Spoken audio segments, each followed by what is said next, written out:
Hey guys, it's your boy Genghis Crown, and I apologize for not uploading as many videos the past 7 days or so. Real life and going out of town caused me to lose in on some recording time, and I simply didn't have enough footage backlogged to just quickly get something made and put out. Either way, I'm back into it, and today I'm going to be talking about the beta of Elder Scrolls Legends, the digital trading card game from Bethesda.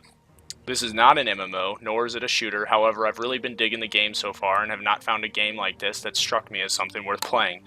I attempted to get into Hearthstone back at launch and have played some Magic the Gathering over the years, but Magic and Hearthstone are both great games and there's a lot to like about them. I just don't have the monetary investment to put towards a trading card game. But with Elder Scrolls Legends, there seems to be a lot of cool twists and features that are unique and stick out as novel in an increasingly wider pool of these digital trading card games being released, like Hex. I don't claim to be the best at these and am actually quite the opposite. I'm pretty terrible, but I do alright for a scrub lord. I love the look and art style of the Elder Scrolls series, and if the card artwork and UI are sleek and simple, the game can easily sneak up on me, and I really start sinking my teeth in at that point. The art for these types of game is integral to the experience because there really aren't a lot of moving players or pieces, so it requires at least visually good-looking standstill art, which Elder Scrolls Legends seems to have. Anyways, let's get into the rest of the review. The game is played very similar to Hearthstone and Magic in that you play as a champion or a hero and have subsequent other heroes that join your cause and have different specialties and playstyles, which translates to decks. I chose Orc as my starter since that's one of my favorite races in the Elder Scrolls series, and race has a direct influence on which cards are more likely to unlock and a little to do with bonuses to a particular stat. I like those frontal assault cards and units, and how Orcs are very barbarian themed, and the cards reflected that, so there you go. You have a turn-by-turn increasing magicka pool used to summon creatures, enchantments, and spells. Throughout a match, both players are attempting to take the enemy's life force to 0, which means a victory for them. There's already a full deck builder, which was pretty comprehensive, and I didn't spend too much time on this as I wanted to play while I was recording, but also the concepts behind it seemed a little over my head, having not played a trading card game, let alone this specific trading card game, for about 8 to 10 years now, so I really just kind of let that go for now. Overall, the menus and systems are very in-depth, and the deck-building resource-based checks and balance system was extensive and very customizable, to say the least. The deck-building relies on how much magicka and resources you are starting with. Each card requires a particular amount of magicka to summon onto the board. You have a turn-by-turn increasing magicka pool used to summon creatures, enchantments, and spells, with each turn the magicka being restored to 100%. Just like Magic the Gathering, each card is tied to a particular attribute or characteristic of a deck. So a yellow-red deck is strength and willpower based. This can give a player an idea of what their enemy's deck will play like and how to counter it. The 7 main attributes for decks are red, which is strength, blue, which is intelligence, yellow, which is willpower, green, which is agility, purple, which is endurance, dual attribute, meaning 2 colors combined, and neutral, meaning no color. These neutrals reminded me of artifact cards, Dwemmers were in there, and they're non-color versions of equipment in Magic. Considering the large amount of cards already in the game at this time, it was good to see that there was at least some major deviance between the colors and their various playstyles just from playing the story mode, and I'm sure that this is even more apparent in versus and ranked modes. In terms of content, I felt that the Elder Scrolls Legends had a surprising variety of game modes to play with already. They're currently in the beta are practice mode, versus mode, solo and co-op versus arena, aka ranked modes, and interestingly enough, a story mode. I was pleasantly surprised with the writing and storyline for the graphic novel style of storyline advancement between each of the chapters, and that there was more than enough story content with 3 acts consisting of 21 chapters or fights, with an epilogue as a 21st chapter in the game, already as a beta, which was much more than I expected going into this. However, I was surprised that the entirety of the story mode was made available, as this might cause burnout and disinterest in the story mode or any additional content Bethesda pumps out into the game closer to launch. If this is the case, it says to me personally that they are much more interested in catering to the competitive crowd and focusing on versus and ranked game modes rather than the narrative for the card game, which it makes sense. The narrative and the story-driven stuff in a digital card game like this is easily going to get overshadowed by the competitive players and wishes of those guys rather than the people that just want to sit back, sort of progress through a story, and that's probably also a big challenge, is to actually make the content and write the stories for some of these. I know there's a huge lore universe, but still, in a card game, that's just got to be grueling to try and get some content based around a story or an epic storyline that every player would kind of go through. There were cool daily quests to pick from, and it grants a specific amount of gold, which is what a player uses for unlocking cards and introducing them into your decks. Basically, these act like physical booster packs and card bundles. I'm sure down the road Bethesda will introduce pre-made decks for sale and specifically themed booster packs for new sets and additions post-launch, kind of like how Magic does.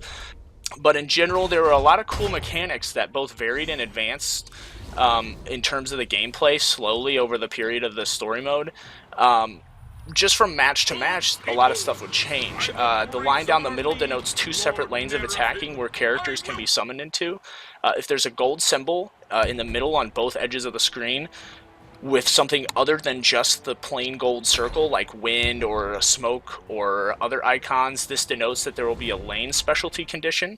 So wind is a windy lane, meaning cards will randomly be moved between lanes, or smoke, meaning the creatures that come out of stealth, so they can't be attacked before they do that.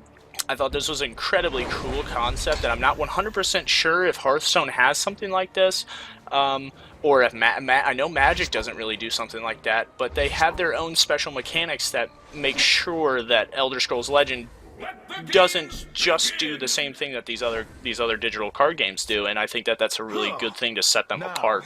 The cards themselves can have a plethora of various effects and mechanics like stealth, lethal, guard, meaning creatures in that lane must attack that card before you can chip away at the enemy player's health, regenerate at the start of a turn for a creature, drain health and given back to a player when attacking, etc.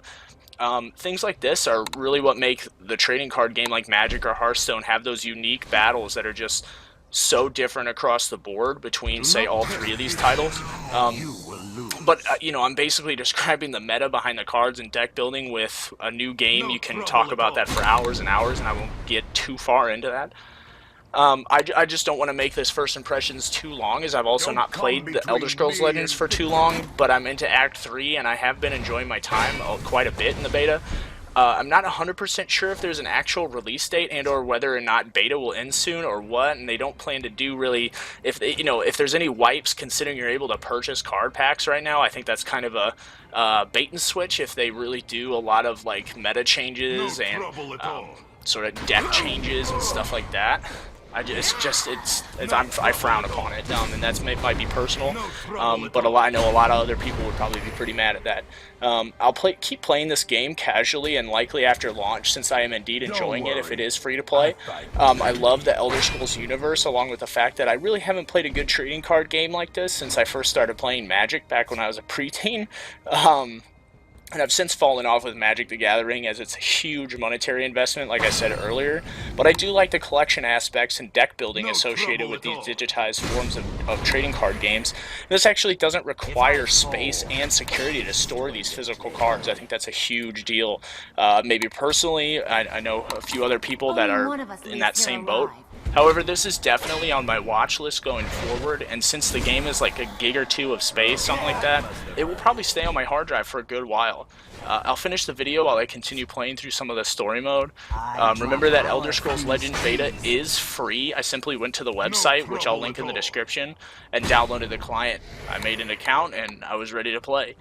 Side note, I am interested to see if they are going to continue to increase the software and game variety available on the Bethesda.net launcher, which is similar to Steam and Battle.net launcher and Epic Games launcher.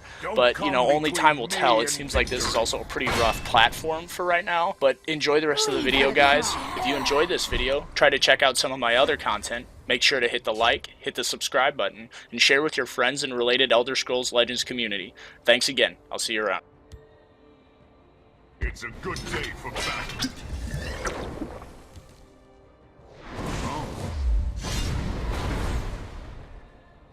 This Wamasu has teeth!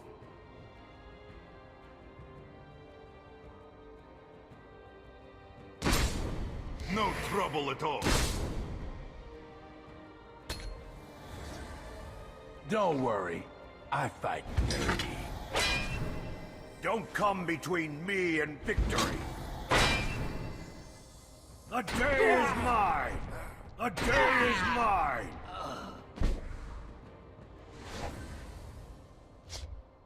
The forest is my strength and my This cover. Wamasu has teeth! Ladies and gentlemen, we have a winner! All hail the combatants from the blue team!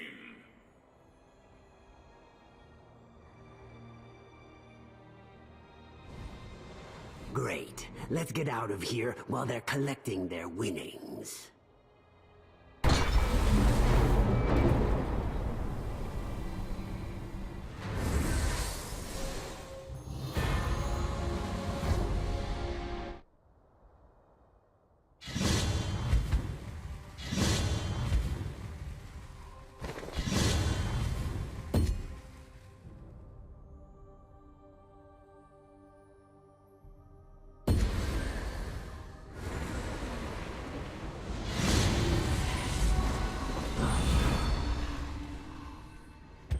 Soul gems while viewing your collection to create.